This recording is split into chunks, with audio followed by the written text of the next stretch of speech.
बेहरामजी मलबारी बालविवाहविरोधी चळवळीचे प्रवर्तक आणि विधवा पुनर्विवाह पद्धतीचे समर्थक, समाजातील दुर्बल घटकांचे कैवारी म्हणून बेहरामजी मलबारी यांना महाराष्ट्राच्या इतिहासात महत्त्वाचे स्थान आहे. गुजरातमधील बडोदा येथे बेहरामजी मलबारी यांचा जन्म 1853 मध्ये पारशी कुटुंबात झाला. बेहरामजी यांनी बालविवाहाच्या प्रथेला विरोध केला. त्यांनी 1884 मध्ये काही टिपणीही त्या संदर्भात प्रसिद्ध केली.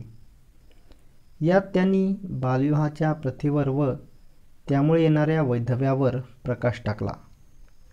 समाजातील विधवांचे प्रश्न आणि अकाली प्राप्त होणारे वैधव्य याला बालविवाह पद्धती जबाबदार आहे, हे विचार त्यांनी समाजासमोर मांडले. बालविवाह पद्धतीच्या निर्मूलनासाठी बालविवाहाचे अनिष्ट परिणाम स्पष्ट करणारे पाठ शालेय अभ्यासक्रमात घ्यावेत. विधवांना पुनर्विवाहाचा हक्क असावा.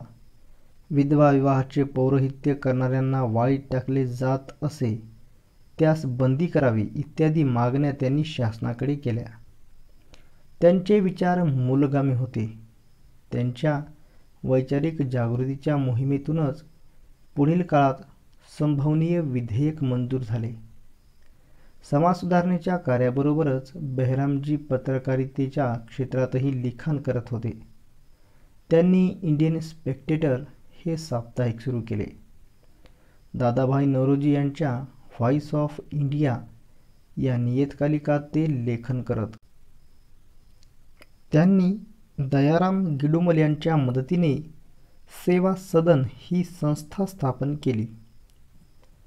गुजरात अँड गुजरातीज, नीतिविनोद, बालविवाह व महिलांवरील सक्तीने लादण्यात आलेले वैधव्य, काही टिपणे इत्यादी ग्रंथ लिहिले. बेहरामजी मलबारी यांचा मृत्यू इसवी सन 1912 मध्ये झाला.